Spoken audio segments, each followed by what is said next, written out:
연일 4달러를 넘나드는 고유가 시대. 전국 평균 휘발유 판매가는 2달러대 머물고 있지만 유독 캘리포니아주는 4달러대로 올라 멈춰서 있습니다. 중부 그리고 동부와 단순 비교해도 무려 2달러 이상의 가격차가 발생하고 있는 겁니다. 캘리포니아주의 휘발유 가격은 왜 이렇게 높은 걸까요? 그리고 그 뒤에는 어떤 이유가 숨어 있는 걸까요? 오늘 시사한타는 캘리포니아주의 비싼 휘발유 가격의 이유와 배경, 왜 정유 공급에 차질이 발생하고 있는지, 그리고 어떻게 이에 대처해야 하는지 알아보도록 하겠습니다. 스튜디오에 이우수 기자 나왔습니다. 안녕하세요. 안녕하세요. 요즘 주유소 가기가 무섭다고 하는 분들이 굉장히 많은 것 같은데요. 우선 원인을 좀 알아보고 시작하도록 하겠습니다. 캘리포니아주의 가솔린 가격이 타주에 비해 굉장히 높은데 왜 그런 겁니까? 네, 지난 4월 23일 기준 캘리포니아주의 휘발유 판매가는 4달러 33센트였는데요. 네. 당일 전국 평균가는 2달러 85센트였는데 이에 비해서 1달러 48센트 높은 가격이었습니다. 실제 소비자들이 접하는 가격은 이보다 훨씬 높았을 거고요. 캘리포니아주의 유가 고공 행진의 직접적인 원인은 바로 세금 때문인데요. 주정부 입장에서는 차량 운행량이 많은 그리고 통행량이 많은 곳에서 가장 손쉽게 세수를 거둘 수 있기 때문이죠.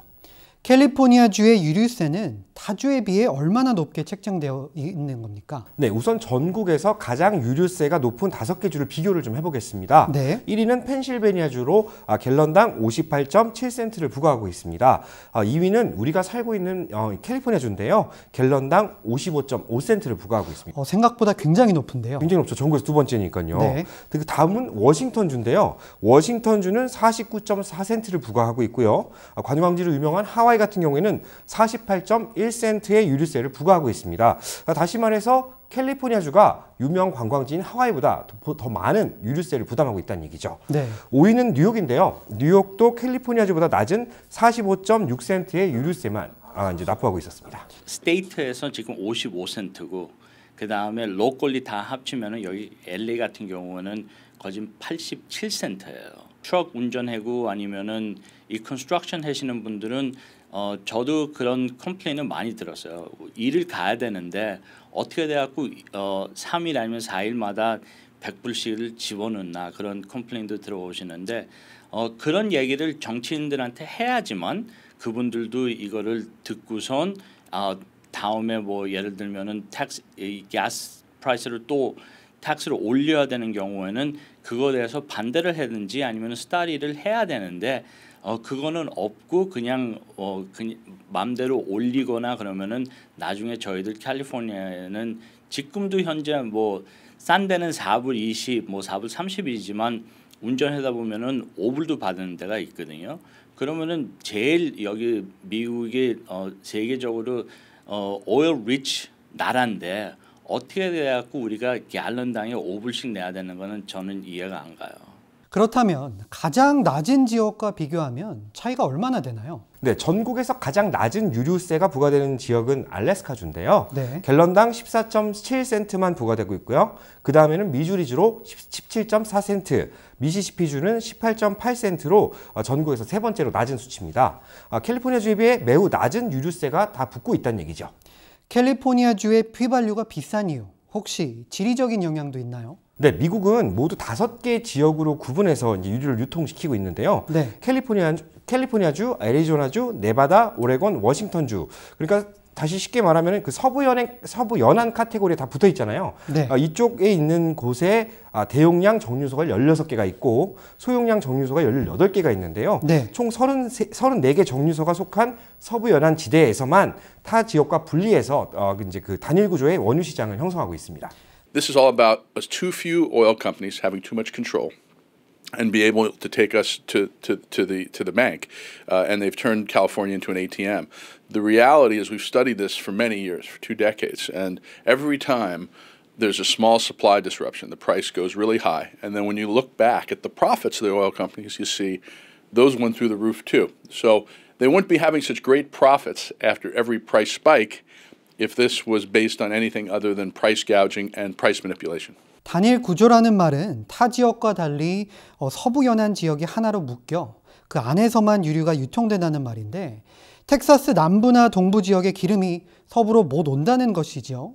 그리고 가격이 터무니없이 높은 이유도 잘 이해가 가지 않는데요. 네, 그렇다 보니 계속 문제가 발생을 하고 있는 건데요. 네. 가격이 이제 널뛰고 있는 것만 봐도 알 수 있죠. 저희가 매일 가격이 변하지 않습니까? 그렇죠. 유류 유통업계 관계자들에 따르면 주요 정유소의 화재가 지금 고유가의 원인이다 이렇게 말들을 해요.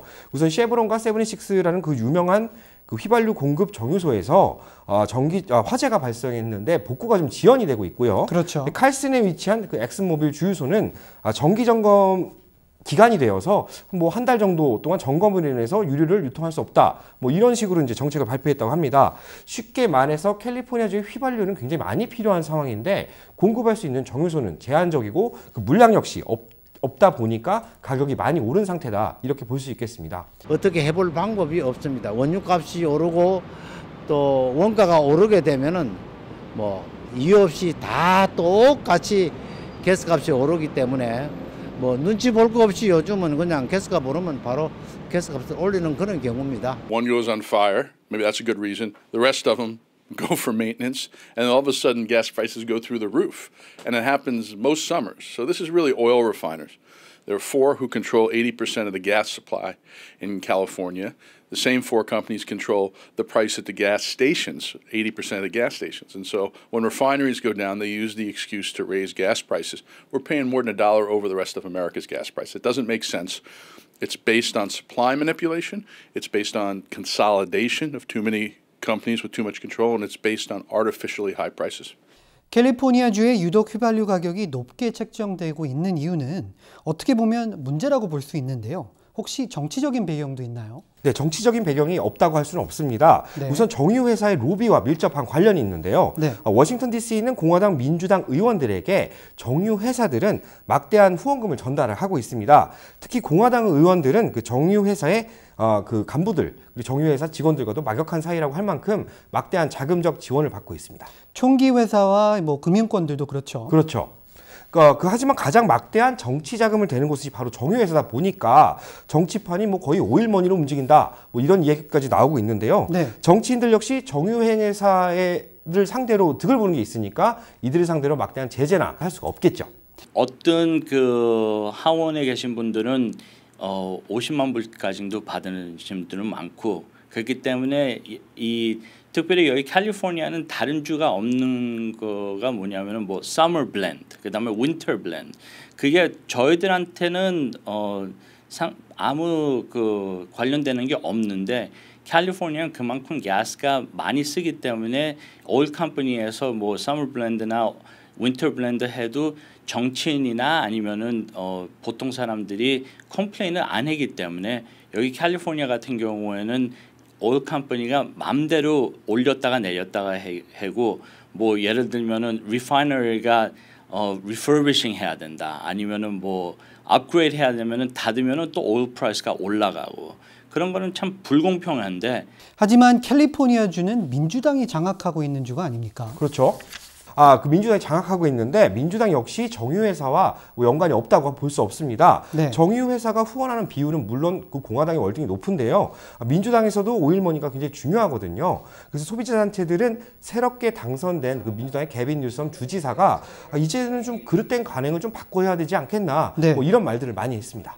No one in Washington who wants to touch the oil companies because President Trump and the Republicans are very close to the oil companies. 80% of campaign contributions from the oil companies go to the Republican Party in America. So we are looking at a system where the party that's in control in Washington is the one that's not going to do anything about gas prices. In California, ironically, we have a Democratic Party in charge for many years. We have gas price manipulation. Our governor doesn't take oil company contributions, and we still have a problem. He's pretty new, and we're hoping that Governor Newsom's going to step in and do something. 특별히 캘리포니아 같은 경우에는 지금 하우싱 프라이스가 참 곤란하고 지금 뭐 여기 평균 보면은 average house price가 60만 불이기 때문에 거기에다가 많이 신경을 쓰는데 사실은 우리가 매일 쓰는 이 가스 아니면은 뭐 음식 거기에도 신경을 써야 되는데 텍스는 계속 올라가고 뭐 정치인들이 거기에는 얘기를 안 하는 게 이 가스 문제에 대해서는 그만큼 이거를 이해하는 사람들이 드문 것 같아요. 높은 가솔린 가격이 이어지다 보니 요즘엔 주유소 들리기가 굉장히 부담스럽다는 말이 많습니다. 한인들은 어떤 식으로 이 높은 가솔린 가격을 극복하고 있나요? 네, 한인 가구들의 특징을 한번 좀 살펴보기로 하죠. 네. 우선 한인들의 경우에는 LA 한인타운에 직장을 두고 있고 그 인근 도시에서 거주하는 경우가 많지 않습니까? 네. 그렇기 때문에 좀 그 통근량이 좀 일반적인 사람들보다 좀 많다고 볼 수 있겠는데요. 네, 그렇죠. 아무래도 교육 때문에 뭐 출퇴근 거리가 좀 길죠. 네, 주거비도 좀 비싼 편이고요. 네. 그래서 실제 자녀들이 초등학생 이상인 가구들의 경우에는 그 대부분 이제 토렌스, 플러튼, 그리고 발렌시아, 멀게는 뭐 얼바인까지 출퇴근하시는 분들도 저희 주위에서 쉽게 발견할 수 있지 않습니까? 그렇죠. 뭐 네. 교육 문제, 그리고 LA는 뭐 주거비가 말도 안 되게 굉장히 높지 않습니까? 그렇죠. 이제 내려가서 살면 조금 더 좋은 환경에서 자랄 수 있고 자녀 교육이 좋다 보니까 많이들 직장을 한인타운에 두고 주거지는 좀 멀리 계시는 분들이 많습니다. 네. 보통 이분들의 기준이 하루에 왕복하시는 그 마일리지가 한 50마일 정도를 보는데요. 네. 이게 그 50마일이라고 해도 이에 따른 유류비 부담이 좀 상당한 편입니다. 따라서 요즘에는 좀 열악하지만 그 대중교통을 이용하시는 분들도 많고요. 같은 지역에 직장 동료가 사는 경우에는 뭐 카풀을 해서 좀 그 에너지 세이빙을 한다, 뭐 이렇게 생각하시는 분들도 많더라고요. 예전에는 뭐 한 번 넣으면 이렇게 막 한 일주일 정도 가는데 근데 요즘은 뭐 한 3, 4일 정도밖에 안 가고 막 그러니까 주말에도 어디 나가고 싶은데 또 넣어야 되니까 돈을 더블로 쓰는 거잖아요. 그러면 또 어디 놀러 가서도 또 돈 적게 쓰게 되고. 요즘 프리웨이 출퇴근 시간이 좀 뭐 빨라졌다 이런 이야기 굉장히 많이 나오고 있는데 이런 이유가 있었네요. 그렇죠. 이제 실제로 자기가 운전해서 출근하시는 분들이 좀 줄었기 때문에 프리웨이에 있던 그런 트래픽들이 좀 줄었다 이렇게 볼 수 있겠습니다. 뭐 기름값이 비싼데 막상 뭐 차를 끌고 나오는 게 좀 부담스럽지 않겠습니까? 그렇죠. 혹시 고유가 시대에 대응하기 위해 아예 차를 바꿔버리는 사람들도 많다고 들었는데요.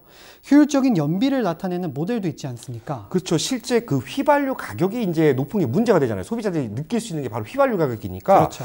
그래서 예전에는 뭐 연비에 상관하지 않고 막 좀 휘발유가 많이 좀 들더라도 힘이 좋은 차들을 많이 탔는데 그렇죠. 요즘엔 좀 연비 중심의 자동차들을 좀 많이 타는 편이거든요. 네.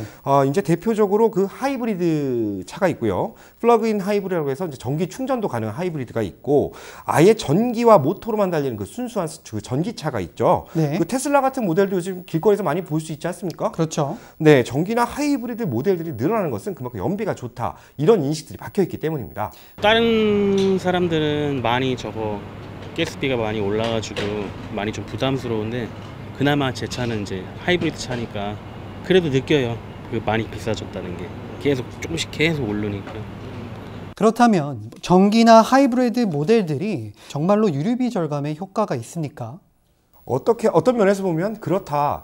그리고 또 다른 면에서 보면 아니다라는 말을 드릴 수 있겠는데요. 네. 그 휘발유 차만 타다가 하이브리드를 처음 경험하신 분들은 아무래도 주유소에 방문하는 횟수가 줄어들기 때문에 이 차는 정말 연비가 좋다. 정말 많은 돈을 아껴주고 있구나. 이렇게 생각하실 수가 있습니다. 네. 전기차를 타는 분들은 아예 주유소에 가지 않지만 충전에 대한 그 전기세가 발생을 하고요. 소비자들은 보통 그 동급 휘발유차에 비해서 전기차나 하이브리드 모델의 가격이 높다는 점을 잊어서는 안 되는데요. 유류비가 좀 덜 드는 대가, 그러니까 주유소에 가는 그 횟수가 줄어드는 대가로 다른 그런 부대 비용에 대한 그 돈이 들어가고 네. 일단 보통 자동차 자체가 일반 휘발유차, 내연기관 차에 비해서 가격이 좀 높게 형성되어 있다 이렇게 볼 수 있습니다. 다시 말해서 미리 그 유류대를 좀 얹어서 올려서 내고 그 다음에 연비를 아끼게 된다 이렇게 생각하면 좀 이해가 편하겠습니다. 만약 하이브리드나 그 전기차가 판매되는 가격이 휘발유차보다 좀 저렴하다면 뭐 안 사지 않을 이유는 없겠죠. 기름값이 비싸지다 보니까 손님들께서 디자인보다 연비를 좀 더 따지시는 경향이 있고요.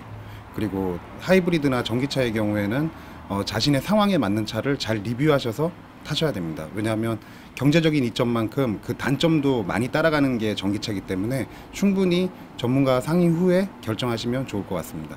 장거리를 통근하는 운전자들은 어떤 차량을 타는 것이 이득이 될까요?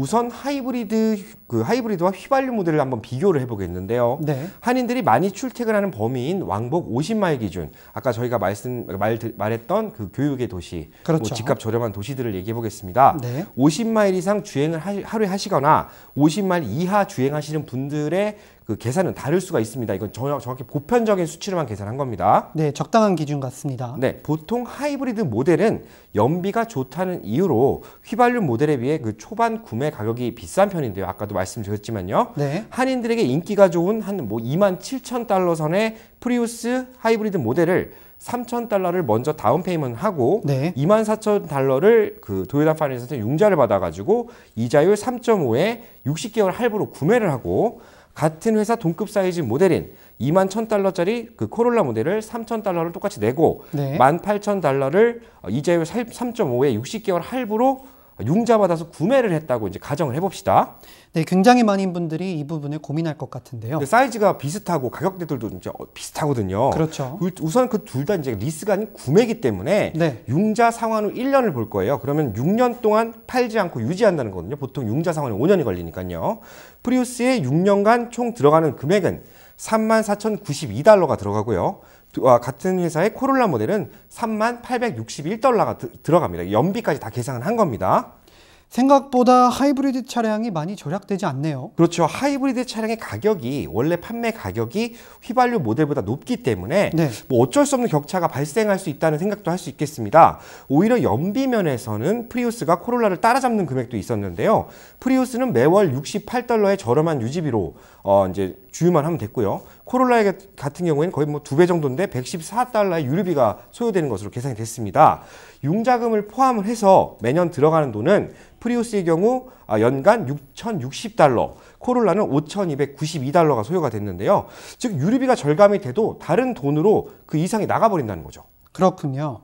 따라서 6년간 동급 차량을 유지하는 경우에는 프리우스에 비해 코롤라가 3,231달러가 더 절약된다는 그런 결론이 나옵니다. 합리적인 가격대의 차를 찾으시는 분들께서는 휘발유 차도 충분히 좋은 연비를 나오는 차가 있기 때문에 그런 합리적인 가격선에서 결정하시는 게 낫고요.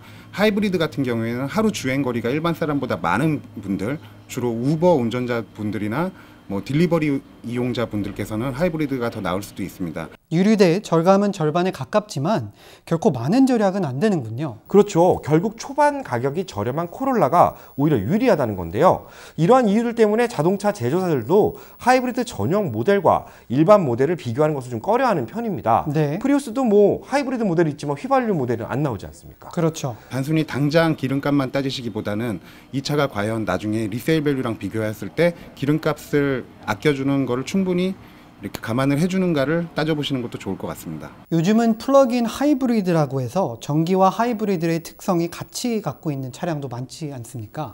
네, 그렇죠. 플러그인 하이브리드는 휘발유를 거의 사용하지 않고 가정에서 충전하는 방식인데요. 네.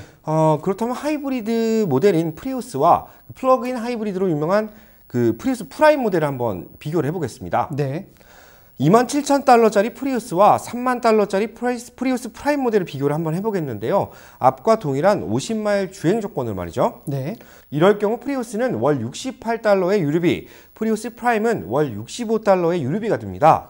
그런데 오히려 프라임 모델의 경우 차량 가격이 원래 높다 보니까 6년 동안 보유했을 경우에 프리우스는 34,092달러, 네. 프라임은 37,182달러의 그 유지비가 나옵니다. 따라서 프리우스를 구매하는 것이 프리우스 프라임보다 3,089달러 절약할 수 있다는 결과가 나옵니다.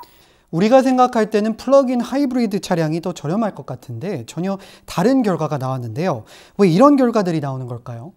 앞서 말씀드린 것처럼 연비가 아무리 좋아도 차량 가격 자체가 비싸기 때문에 결국 순간적인 느낌은 유류비가 절감된다고 느끼지만 네. 결국은 아니라는 거죠.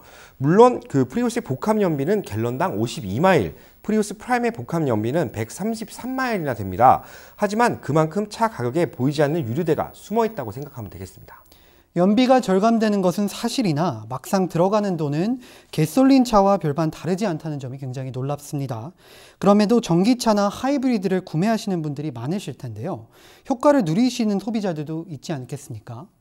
네, 가장 많은 혜택을 누리는 소비자들은 하루 평균 50마일 이상을 주행하시는 분들인데요. 네. 그러니까 차량 운행업 종사자라고 볼 수 있겠습니다. 하이브리드 차량으로 우버나 리프트에 운전할 경우에는 휘발유 운전자에 비해 더 많은 수익을 거둘 수가 있는데요. 네. 매일 들어가는 연료비가 절감되고 주유소에 안 들려도 되기 때문이죠.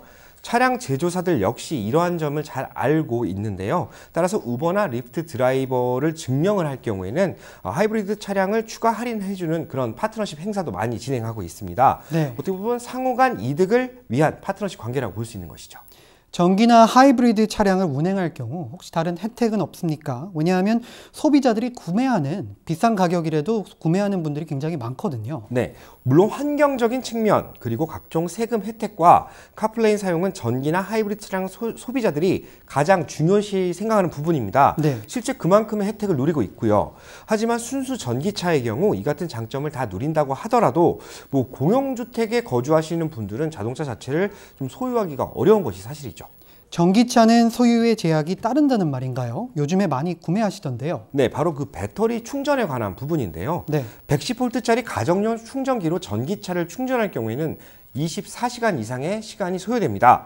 따라서 220V짜리 고속 충전기를 따로 별도로 설치해서 이제 사용을 해야 되는데요. 네. 이게 뭐 단독 주택이나 주차장이 딸린 타운하우스에는 설치가 가능하지만 뭐 콘도나 아파트 같은 공용주택에다가 내 차를 충전하기 위해서 충전소를 따로 이렇게 설치하는 것은 쉽지 않기 때문입니다. 전기차 같은 경우에 요즘 새로 생기는 아파트에서는 전기 퀵 차저를 제공을 하는 아파트도 있지만 대부분의 아파트들은 그런 게 설치가 되어 있지 않습니다. 만약에 단순히 110V를 꽂아서 충전을 하셔야 되는 분들이라면 장거리 이용이 불가능할 수 있으니 그 점은 꼭 참고하시기 바랍니다. 네, 그렇다면 전기차에 대한 세제 혜택은 왜 주어지는 것인가요?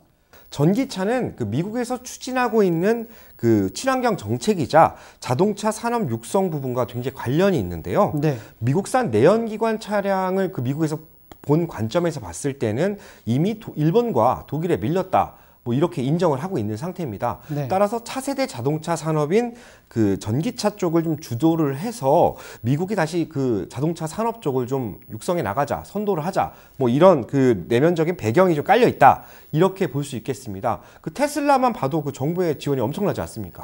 일렉트릭 카를 사면은 페더럴이나 아니면은 스테이트에서 리베이트를 받기 때문에 테슬라 같은 경우에도 리베이트를 받으면 35,000불이에요. 정부에서 많은 리베이트로 소비자들의 구매를 도와주고 있는데요. 그 이유 중 하나가 환경적인 요소도 있지만 기존의 일본차나 독일차 중심의 자동차 산업이 미국 중심으로 바꾸려는 그 움직임도 있는데요. 그러다 보니까 테슬라나 뭐 그런 브랜드들을 밀어주기에는 아무래도 전기차 리베이트가 소비자들의 구매욕을 그렇죠.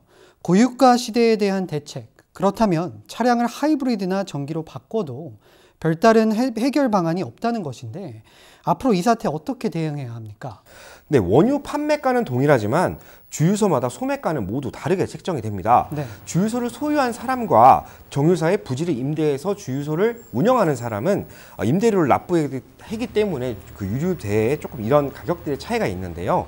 렌트를 하는 사람 쪽에서 보면은 한 달 경비가 렌트비가 한 2만 불 정도 페이해야 되는 반면에 땅을 소유하고 있는 사람들은 한 10,000불 정도의 은행 페이를 하기 때문에 경비 쪽에서 첫째 문제가 생기고 가스값 차이가 많게는 10전 정도, 적게는 한 3, 4전 정도는 나고 있습니다. 그런데 가스를 공급하는 쪽에서 보면은 똑같은 값으로 공급을 하고 있습니다. 우선 휘발유 가격 정보 사이트를 좀 잘 서치를 해서 요즘엔 스마트폰으로도 많이 나오는데요. 그렇죠. 어떤 주유소가 가장 저렴하게 판매하고 있는지를 확인한 뒤에 방문하는 것이 좋겠습니다. 뭐 같은 날 판매되는 가격이 있더라도 뭐 매일매일 가게마다 이제 그 주유소마다 가격이 다를 수가 있거든요. 또 어떻게 보면 그 코스코와 같은 그런 회원제 클럽에 가입을 해서 네. 자체 회원들한테만 제공을 하는 저렴한 유류대를 이용하는 것도 뭐 현실적으로 고유가 시대에서 생존할 수 있는 그런 하나의 방법이 아닌가 생각됩니다. 그렇죠. 또 휘발유차가 아닌 그런 뭐 전기차나 하이브리드 차를 구매하느냐 또 리스하느냐 사이에서도 많은 고민들이 있을 수가 있겠는데요. 자동차 전문가의 조언을 얻어서 자신이 처한 정확한 상황을 좀 비교를 하고 검토를 한 뒤에 구매나 리스에 나서는 것이 좋겠습니다. 자신의 상황을 고려하는 것이 가장 중요하다는 점 잘 알겠습니다. 만약 지금과 같이 갤런당 4달러 고유가 시대가 장기간 지속된다면 아무래도 하이브리드나 전기차는 수요가 늘어날 수밖에 없는 것 같다는 생각도 듭니다. 이우수 기자 수고 많으셨습니다. 오랫동안 불경기를 맞고 있는 한인사회, 유가가 오를수록 더 힘들어지고 있습니다. 더 이상 정치적인 이유로 유가에 영향을 주어서도 안 되겠습니다. 서민들이 앞서는 정책, 더 효과적인 대응책들이 마련돼야 할 것으로 보입니다.